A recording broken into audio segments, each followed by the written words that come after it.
Olá, pessoal! Sejam todos bem-vindos ao Vai Cair na Prova. E sejam todos bem-vindos também à frente Biologia D. Hoje estarei trabalhando com vocês o tema Origem da Vida, que é referente à aula número 1 da apostila. Mas antes de começar a aula propriamente dita, eu quero falar um pouquinho com vocês sobre a frente Biologia D. Nessa frente, vocês vão ter dois professores, tanto aqui no EAD quanto presencialmente. Um deles sou eu, me chamo Wagner, e eu sou graduando de Biologia da Universidade Federal do Paraná. E a segunda professora é a professora Maíra Pérez, já é formada em Biologia pela Universidade Federal do Paraná e está concluindo um mestrado também na mesma universidade. Eu irei trabalhar quando voltarem as aulas presenciais na sede do Tarumã e na sede de Santa Felicidade. E a professora Maíra vai trabalhar na sede do Centro e também em Santa Felicidade. Então agora vamos conversar um pouquinho sobre o conteúdo da frente Biologia D. A Biologia D ela é composta por 3 pilares principais. O primeiro deles é a Biologia Molecular, que vai tratar sobre o DNA, o RNA, a síntese proteica e assim por diante. O segundo pilar é a Genética e o Gregor Mendel, as suas leis e etc. E o terceiro e último pilar dessa frente é a Evolução, com as ideias de Darwin e etc. Além disso, a gente vai ter outros temas separados, que vão estar em algumas aulas específicas, e que a gente também vai tratar aqui na Biologia D. Como, por exemplo, o metabolismo energético, que vocês vão começar a ver na segunda aula, ou seja, na próxima aula. Temos também a biotecnologia, que vai ser lá para o final da terceira apostila. E, por fim, a paleontologia, que está lá no final da última apostila. Então, todos esses temas a gente vai tratar eles com vocês ao decorrer das 28 aulas da Biologia D. Sem mais delongas, então, vamos iniciar a nossa aula. Vocês estão vendo a primeira aula da frente Biologia D, um curso que tem 4 frentes sobre biologia. Mas, afinal, o que significa a palavra biologia? O logia vem de logos, que significa estudo, e o bio significa vida, ou seja, biologia é o estudo da vida. Mas, afinal, como a vida surgiu? Parece até um questionamento filosófico, não é mesmo? Eu quero que você que está aí em casa também pense sobre o tema. Vamos começar agora a falar sobre as principais correntes de pensamento que tentam explicar a origem da vida. A primeira delas é o criacionismo. Eu tenho certeza que a maioria de vocês pensou no criacionismo quando eu fiz aquela pergunta. Bom, nessa aula é uma aula de vestibular, para o vestibular da Federal, para o Enem e tal. Eu não vou entrar nos méritos de religião. Eu acho que cada um tem sua religião, cada um tem sua fé. Eu vou falar o que é importante do criacionismo para o vestibular. Então, os criacionistas acreditam que o surgimento da vida teve origem divina, ou seja, por um deus, ou por vários deuses, dependendo da sua religião. E eles também acreditam no fixismo. O que significa fixismo? Fixismo lembra fixo, né? Algo está fixo, um quadro está fixo na parede. Os fixistas, eles acreditam que as espécies elas não se alteram ao longo do tempo. Então, essa borboleta preta aqui pode passar bilhões e bilhões de anos, ela vai continuar sendo a mesma borboleta. O mesmo vale para essa amarela, vai continuar sendo essa amarela há bilhões e bilhões de anos para frente ou para trás. E para a laranja também. Então, isso é ser fixista. Então, um criacionista, ele também é fixista. E eu acredito que para vestibular, essa palavra fixismo seja a mais importante, porque são pessoas que não acreditam na evolução das espécies. E a gente vai falar um pouquinho mais sobre isso lá na terceira apostila, quando a gente falar sobre o Charles Darwin. A segunda corrente de pensamento que vamos estudar nessa aula é a panspermia cósmica. O que as pessoas que acreditam nessa teoria, eles pensam? Eles acreditam que a vida ela veio de outro planeta. Tá, mas como que ela chegou aqui na Terra? Para os panspermistas, podemos chamar eles assim, a vida veio através de meteoritos. Então, vários meteoritos chegavam na Terra, chegavam, e traziam consigo bactérias, micro-organismos e etc. Mas a panspermia ela tem um problema muito sério. Ela não consegue explicar como que a vida surgiu nesse outro planeta. Beleza, a vida chegou aqui na Terra. Mas como que ela surgiu no planeta ao qual ela estava antes? Isso os panspermistas eles não explicam. Eles só falam uma coisa. Bom, a vida que a gente conhece aqui na Terra, ela começou a partir de micro-organismos que vieram de outro planeta. Então, a nossa próxima corrente de pensamento que vai tentar explicar a origem da vida é a abiogênese, também chamada de teoria da geração espontânea. Peço que vocês anotem os dois nomes para vocês saberem que tanto um quanto o outro falam da mesma teoria. A gente não sabe qual dos dois nomes vai cair na prova, mas se cair, vai cair só um deles. Então é bom vocês saberem dos dois. Mas afinal, o que os abiogenistas pensavam?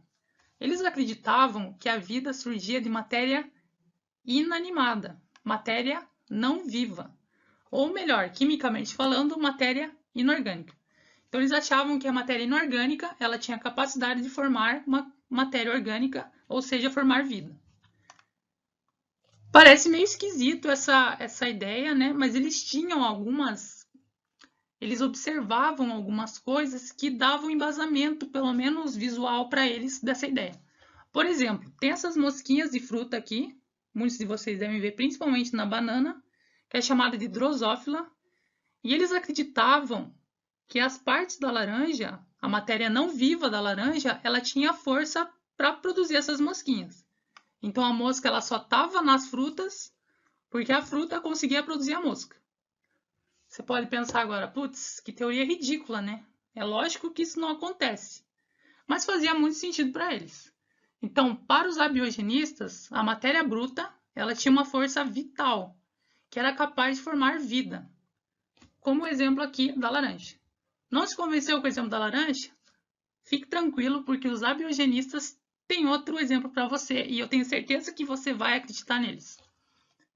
Os sapos aqui, que ficam no pântano, em regiões úmidas, eles são formados pelas partes do pântano. Então é por isso que você vê eles lá.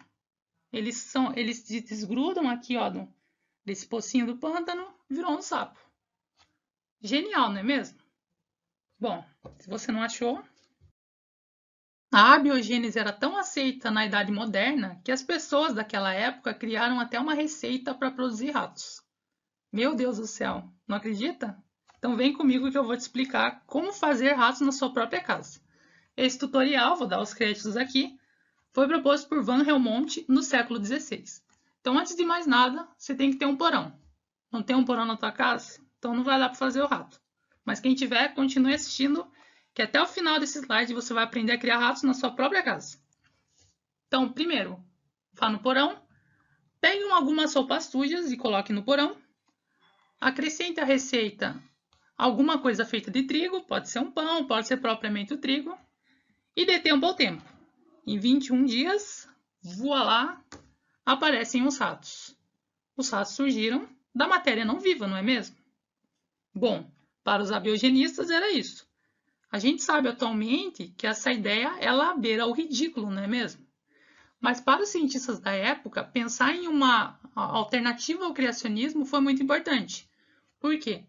Porque eles deram chance para os próximos cientistas tentarem refutar essa ideia, que é o que a gente vai ver daqui a pouco. Vários cientistas muito importantes na nossa história tentaram refutar a biogênese e conseguiram. Então é só por isso que hoje a gente vê essa teoria e pensa, nossa, que besteira, que bobagem. E vamos ser claros aqui. O Van Helmont não estava errado nos seus resultados, apenas nos seus métodos, não é mesmo? Em oposição à abiogênese, alguns cientistas da Idade Moderna propuseram uma nova teoria para tentar explicar a origem da vida. Essa teoria ficou batizada com o nome de biogênese. Para os biogenistas, um ser vivo ele só pode ser formado a partir de outro ser vivo. Então, esse pintinho ele tem um pai e tem uma mãe. No caso, a galinha e o galo. Essa tartaruguinha ela tem um pai e uma mãe também, que no caso são as tartarugas a tartaruga fêmea que depositou os ovos e ele nasceu. Então, percebam que um ser vivo ele só pode vir de outro ser vivo. É isso que a biogênese acredita. E prestem muita atenção nessa terminologia, não, né? Mas nas duas palavras, né? A biogênese e biogênese. Elas são iguais, só muda o prefixo a. E esse prefixo ele significa não. E lá no começo da aula eu já falei para vocês que o bio significa vida. Então, a e bio, não vida. Então, para a biogênese, a vida surge de matéria que não é vida, surge de matéria inanimada. E para a biogênese, ela surge de vida. Então, vida só surge a partir de outro ser vivo.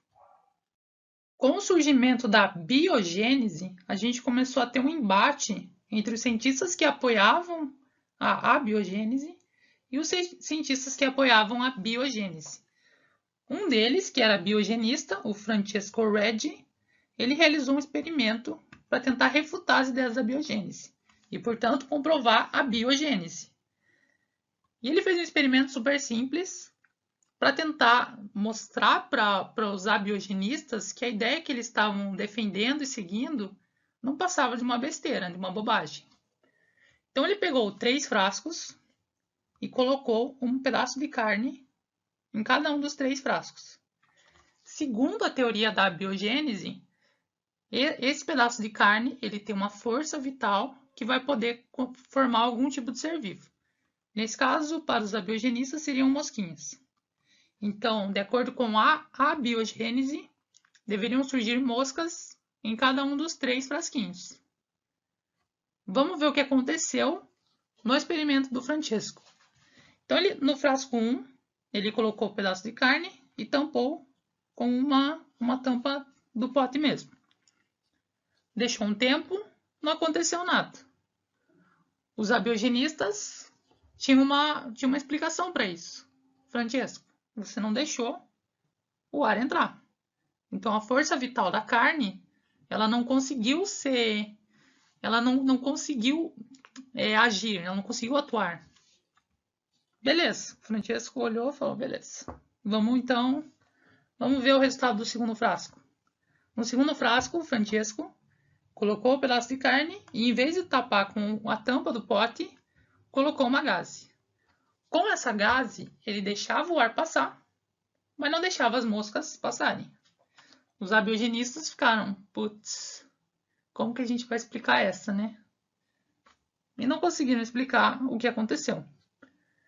E no terceiro frasco, o Francesco deixou aberto.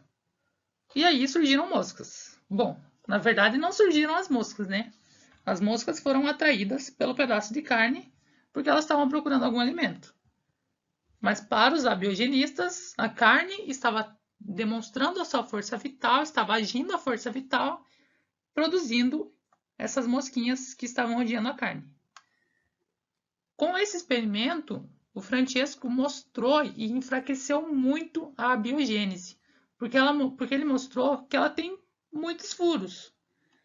Se o pote não tivesse tanto se não tivesse troca com o ambiente, quanto se tivesse, né, como aconteceu no frasco 1 e no 2, você não teve o surgimento de moscas lá dentro. Mas os abiogenistas, eles são muito chatos, digamos assim. Eles não se deram por vencidos.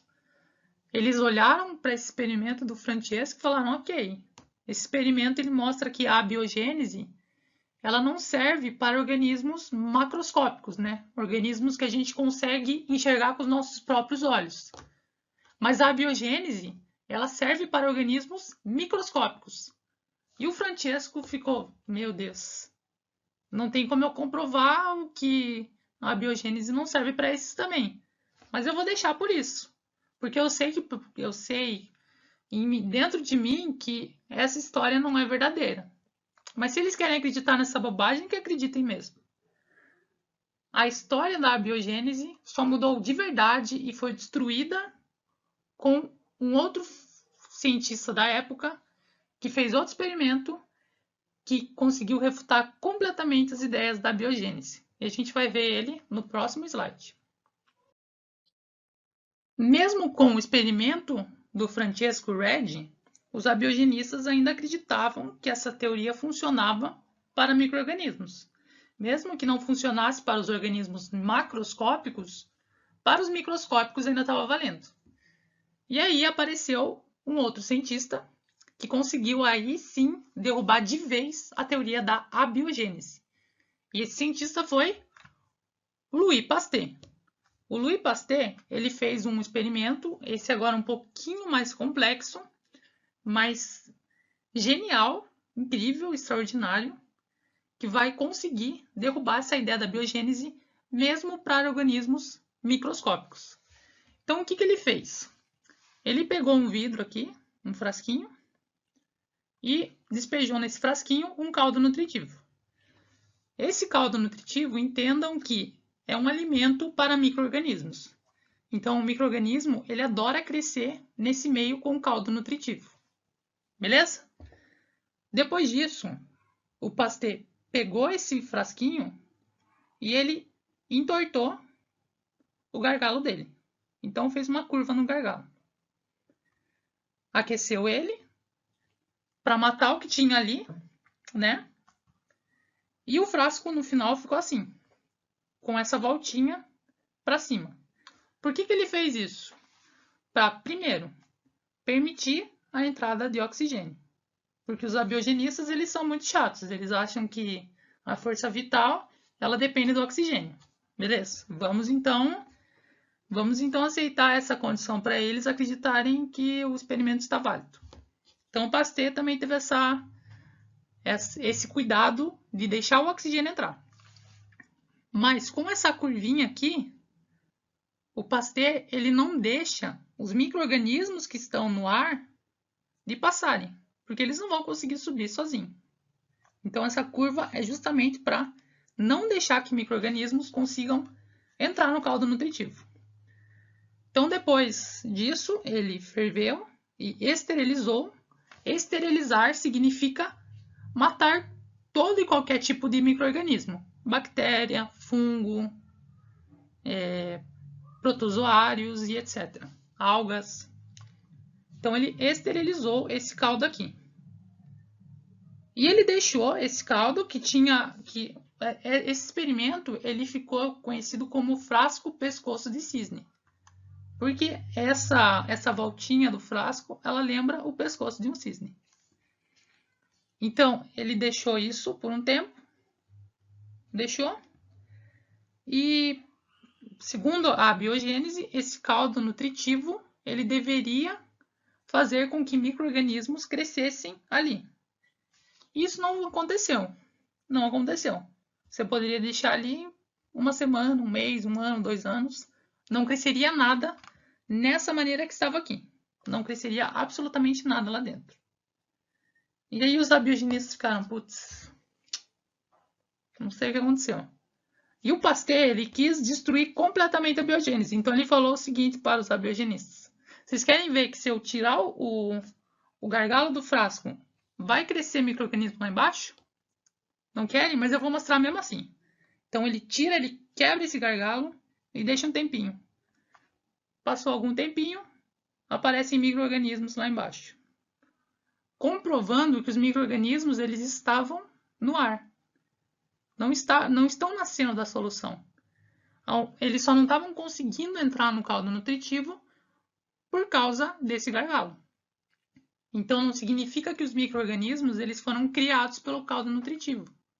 Significa apenas que os micro-organismos eles não conseguiam entrar no caldo por causa do gargalo. Então a biogênese ela não funciona nem para micro-organismos, porque senão esse gargalo aqui ele não seria uma barreira para criar, para a força vital ela existir, porque a gente está deixando entrar oxigênio, tem aqui uma matéria não viva, deveria surgir matéria viva segundo a biogênese, a biogênese. Mas não foi o que aconteceu. A vida só surgiu quando a gente tirou o gargalo, quando a gente tirou esse gargalo aqui do frasco, e aí a vida, entre aspas, surgiu. Mas na verdade a gente sabe que os micro-organismos estavam no ar, eles caíram aqui e começaram a crescer, porque esse caldo ele favorece o crescimento de micro-organismos. Então, a partir desse experimento, o Louis Pasteur comprovou de A a Z que a biogênese não servia, que a biogênese estava completamente equivocada.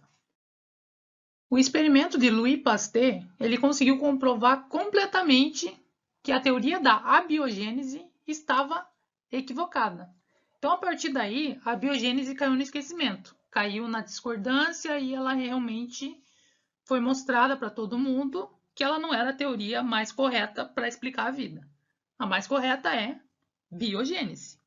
Vida só surge de vida. Então, esse sapo surge outro sapo, que surge outro sapo e vai surgindo sapos. Então, é uma vida que surge de outra, que forma outra, que forma outra, e assim por diante nesse ciclo vicioso. Mas tem algum problema aí, né? Como que surgiu a primeira vida? Quem que vai iniciar esse ciclo? Precisa ter um iniciador. Porque afinal, a vida tem que vir de algum lugar. A gente sabe pela biogênese que vida forma vida. Mas quem formou a primeira vida? Quem foi o primeiro que formou a vida? É isso que os cientistas tentaram explicar e eu vou mostrar para vocês agora. A tentativa de explicar a origem da primeira forma de vida, do primeiro ser vivo, começou só em 1920, há 100 anos atrás. Isso é muito pouco para a ciência, isso é muito pouco para a história, por exemplo. E foi proposta por dois cientistas russos, o Oparin e o Haldane. Para formular essa hipótese deles, eles tiveram que voltar há muito tempo atrás, há bilhões de anos atrás, quando a Terra tinha recém se formado. Então, o Haldane e o Oparin, eles pegaram dados dessa Terra primitiva para tentar formular uma hipótese. Então, eles pegaram e descobriram, né, que na real já se sabia, né, que a Terra, que a atmosfera primitiva, ela era rica em vários gases que atualmente a gente não tem na atmosfera, como, por exemplo, o metano, que é o CH4, a amônia, o NH3, o gás hidrogênio, o H2, e vapor d'água, basicamente H2O na sua forma gasosa. E nessa atmosfera primitiva, a gente tinha muita incidência de radiações ultravioleta, que é o que vocês estão vendo aqui nessa imagem. Muita radiação ultravioleta e muitos raios também, descargas elétricas. Então essa era a nossa atmosfera primitiva. A gente tinha muito metano, amônia, hidrogênio e água na atmosfera, muita radiação, raios UV, ultravioleta, e raios de descargas elétricas, de raios mesmo, né, de chuva. E então eles propuseram que esses gases da atmosfera primitiva, a partir dessa forte eletricidade que vinha das radiações e das descargas elétricas, eles eram quebrados e reorganizados para formar novas moléculas. Vou tentar explicar para vocês de uma maneira mais didática no próximo slide. Então, basicamente, o que o Oparin e o Haldane estavam propondo é que os mares, os oceanos da Terra primitiva, eles formavam mais ou menos uma sopa de letrinhas. Então, a nossa atmosfera era como uma sopa de letrinhas, no qual as letrinhas seriam os nossos gases. Então, a gente tinha, por exemplo, o metano, a amônia, o gás hidrogênio e o vapor d'água. Essa sopa de letrinhas, devido às descargas elétricas e à radiação ultravioleta, os elementos que formam essas letrinhas, no caso as moléculas químicas, eles se quebravam e se reorganizavam aleatoriamente. Como se você estivesse brincando na sua sopa de letrinhas mesmo, você vai brincando de formar palavrinhas. E foi com isso que a atmosfera primitiva brincou. Brincava de juntar isso com isso, de juntar carbono com nitrogênio, de juntar hidrogênio com oxigênio e assim por diante. E a partir daí, você tem moléculas simples, como metano, amônia, gás, hidrogênio e água, formando moléculas complexas, formando moléculas que vocês vão estudar daqui para frente na biologia A com o professor Fontana e com a professora Patrícia. Moléculas como carboidratos, proteínas, lipídios e os ácidos nucleicos. Então, a proposta do Oparin e do Haldane é que moléculas simples, devido à radiação e às descargas elétricas, formaram moléculas complexas, como carboidratos, proteínas, lipídios e ácidos nucleicos, a partir dessa energia que era liberada, de maneira aleatória. Como vocês puderam perceber, a explicação de Oparin e Haldane é essencialmente química, porque eles explicaram como surgiu as primeiras moléculas a partir dos átomos, dos elementos químicos. Então, a gente tinha esses vários gases que eles se quebravam e se reorganizavam aleatoriamente, formando moléculas mais complexas, formando uma sopinha de moléculas. Então, é devido a isso que a gente chama essa teoria de evolução química, porque ela basicamente explica como a vida surgiu de uma maneira basicamente e essencialmente química. Então, vamos completar a história agora, então. A gente já sabia que tinha nitrogênio, vapor d'água, gás hidrogênio e a amônia. Então, a gente tinha também a atmosfera, tinha muita incidência de radiação ultravioleta e tinha muitos raios, descargas elétricas que soltavam muitas energias. Graças a isso, essas moléculas iam se quebrando e formando outros tipos de moléculas de maneira completamente aleatória. Formou a nossa sopa de letrinhas, né? Uma sopa de moléculas. E a partir daí você formou moléculas complexas, como proteínas.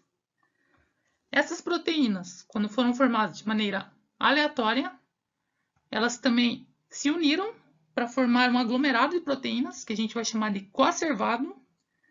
E esse coacervado, por fim, deu origem ao primeiro ser vivo. Mas vamos com calma na história do coacervado. Primeiro, o que é o coacervado? Ele é um aglomerado de moléculas. Então, o coacervado, ele não é o ser vivo. O coacervado é um aglomerado de proteínas.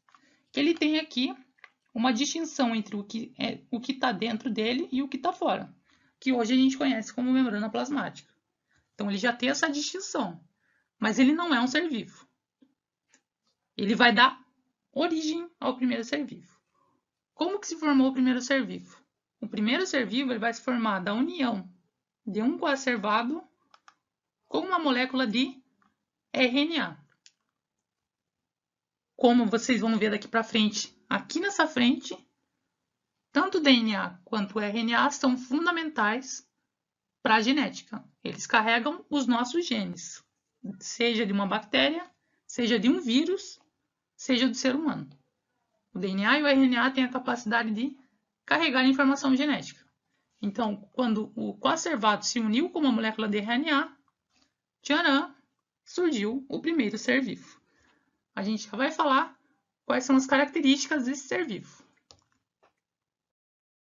As ideias de Oparin e Haldane, elas precisavam ser testadas. E isso aconteceu em um experimento de dois cientistas, o Miller e o Urey. Eles testaram e eles fizeram um experimento em que eles conseguiram simular a atmosfera primitiva que o Oparin e o Haldane propuseram dentro da sua teoria, dentro da sua hipótese. E a partir desse experimento, o Miller e o Urey conseguiram resultados bem interessantes. Vamos ver o que eles fizeram. Então, está aqui o experimento deles. Eles fizeram aqui o aquecimento da água. Aqui a gente tem água, tem um fogo embaixo para a água aquecer, virar vapor d'água e termos vapor d'água. Aí eles colocaram o metano lá dentro, colocaram a amônia lá dentro e colocaram o gás hidrogênio lá dentro. Então, temos os 4 gases que o Oparin e Haldane falaram na hipótese deles. Beleza. Colocaram um eletrodo aqui para gerar a energia que seria proporcional às descargas elétricas. Então, também temos as descargas elétricas. E aqui a gente tinha um condensador para a água que estava aqui, ela voltar a ser líquida e cair aqui embaixo. E essa aqui seria a nossa análise. Então, aqui a água aquece para virar o vapor d'água. Aqui dentro tem os 4 gases que tinham na atmosfera primitiva. Temos as descargas elétricas. E o que acontece aqui, cai lá para baixo, condensa, vira água líquida e cai aqui nesse potinho que depois eles analisaram. Com esse experimento, o Miller e o Urey eles conseguiram formar aminoácidos. Então, em um experimento feito em laboratório, o Miller e o Urey conseguiram formar aminoácidos. Você não sabe o que é um aminoácido? Fica tranquilo que vai ter uma aula específica da biologia A que vai falar sobre proteínas. Mas para você entender basicamente o que é um aminoácido, veja só. Essa aqui é a estrutura de um aminoácido. Então ele tem aqui nitrogênio, carbono, hidrogênio e um grupo radical. O aminoácido ele é o componente estrutural de toda e qualquer proteína. Então a gente pode até falar que uma proteína é um conjunto de aminoácidos. E olhem só, e pasmem, nesse experimento, os dois cientistas conseguiram criar aminoácidos laboratorialmente, em laboratório, simulando as condições daquela atmosfera primitiva, dando muito embasamento para a teoria proposta pelo Oparin e pelo Haldane. Se eles conseguiram, em questão de semanas, meses, sei lá, fazer aminoácidos, a Terra com certeza conseguiu fazer proteínas e outras moléculas em bilhões de anos, para daí sim formar o primeiro tipo de ser vivo. Vamos então agora voltar a falar sobre o primeiro ser vivo, que foi originado a partir da união do coacervado com uma molécula de RNA. Esse primeiro ser vivo, ele era anaeróbico, o que significa que ele tem que pegar moléculas do ambiente que ele estava, da atmosfera primitiva, e transformar elas em alguma coisa, no caso aqui vai ser o CO2, para produzir energia. Esse processo dele pegar uma molécula e transformar ela em CO2 mais energia é chamado de fermentação. Fermentação é o tema da próxima aula, então são cenas dos próximos capítulos. Fiquem ligados. Com o aumento da concentração de CO2 na atmosfera, a gente propiciou um ambiente, a gente fez um ambiente propício para o surgimento de outro tipo de organismo. Um organismo que consegue produzir o seu próprio alimento, que a gente chama na biologia de autotrófico. Autotrófico é aquele organismo que faz fotossíntese. Então, a partir do aumento da concentração de CO2 na atmosfera, a gente propiciou o surgimento da fotossíntese e dos organismos autotróficos. Com a fotossíntese, a gente começou a ter um aumento na concentração de oxigênio na atmosfera. Com isso, se formou a camada de ozônio, que é o O3, que é a união dos oxigênios. Começamos a ter mais proteção contra aqueles monte de raios UV que tinham na atmosfera. E o principal, com mais oxigênio na atmosfera, os organismos aeróbicos, ou seja, aqueles que precisam do oxigênio para sobreviverem, conseguiram se estabelecer. Então, primeiro surgiu um organismo heterotrófico anaeróbico, depois surgiu um organismo autotrófico e depois surgiu um organismo heterotrófico aeróbico. Essa ideia ela está proposta na hipótese heterotrófica.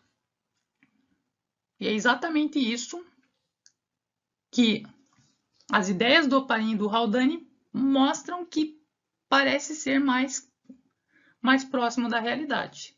Primeira forma de vida heterotrófica, anaeróbica, com aumento da concentração de CO2 na atmosfera, com o surgimento dos organismos autotróficos devido a esse aumento, lembrando que o CO2 ele é fundamental na fotossíntese, sem CO2 não tem fotossíntese.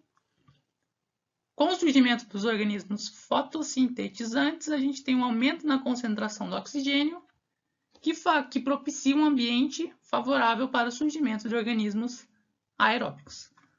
Essa é uma hipótese muito importante e que pode estar na sua prova, com certeza. Bom, pessoal, nossa aula chegou ao fim, mas aqui a aula vai ter um final diferente. Eu vou propor um desafio para vocês em todo final de aula, principalmente para aqueles alunos que querem prestar um vestibular para medicina, propriamente biologia, e qualquer outro tipo de vestibular que tenha biologia na segunda fase. Se você é um deles, presta atenção. E se você também gostou da aula e quer ter um exercício mais complicado, também presta atenção. Todo final de aula eu vou propor um exercício desafio, que eu apelidei como Lancei a Braba. Então, toda semana eu vou lançar a braba para vocês. Nessa semana, O exercício desafio, o Lancei a Braba da semana, é o seguinte. É uma questão do Enem adaptada para ser uma questão dissertativa, e ela diz o seguinte: as áreas numeradas no gráfico mostram a composição em volume aproximada dos gases na atmosfera terrestre desde a sua formação até os dias atuais. Então tá aí o gráfico, vocês vão tentar interpretar eles, tentar interpretar os números que estão aqui. Pergunta-se: a partir das informações contidas no gráfico, explique quais foram os processos responsáveis pelo aumento na concentração do oxigênio, que é a linha 6, e do gás carbônico, que é o 5, na atmosfera. Essa é a pergunta. Vale lembrar que foi uma pergunta que eu formulei, é uma questão do Enem adaptada. E eu quero que quem quiser responder, responda essa pergunta lá no Google Sala de Aula. Então, entrem lá no tópico Biologia D, do Google Sala de Aula do Vai Cair na Prova, que vai ter lá uma atividade que vocês vão poder escrever a resposta para essa pergunta. Eu e a professora Maíra poderemos estar lendo o que vocês escreveram nessa questão e corrigindo para vocês. Então, para quem vai fazer, principalmente a segunda fase, ou para quem se interessou pelo tema, corre lá no Google Sala de Aula, que daqui a pouco ele vai estar lá. Pessoal, ao final de toda a aula, eu estarei colocando uma frase motivacional para vocês. Eu fiz meu vestibular há 3 anos atrás, então faz pouco tempo, foi em 2017. Então eu sei como é difícil essa fase da nossa vida. Então, como uma maneira de incentivar vocês, ainda mais agora, nesse momento difícil que a gente está vivendo, eu vou colocar essa frase motivacional. Nessa semana, eu escolhi uma frase do Aristóteles, que fala sobre iniciar. Porque iniciar alguma coisa é sempre muito difícil. Então, a frase diz o seguinte: a educação tem raízes amargas, mas os seus frutos são doces. Então, não desistam, continuem estudando. Eu sei que está difícil e com certeza ao longo do ano vai ser muito difícil, mas não desistam que no final, com certeza, vai valer a pena. Então é isso, eu espero que vocês tenham gostado. Assistam a aula de exercícios amanhã e não percam a próxima aula, a aula 2, sobre fermentação na semana que vem. Um forte abraço e até lá!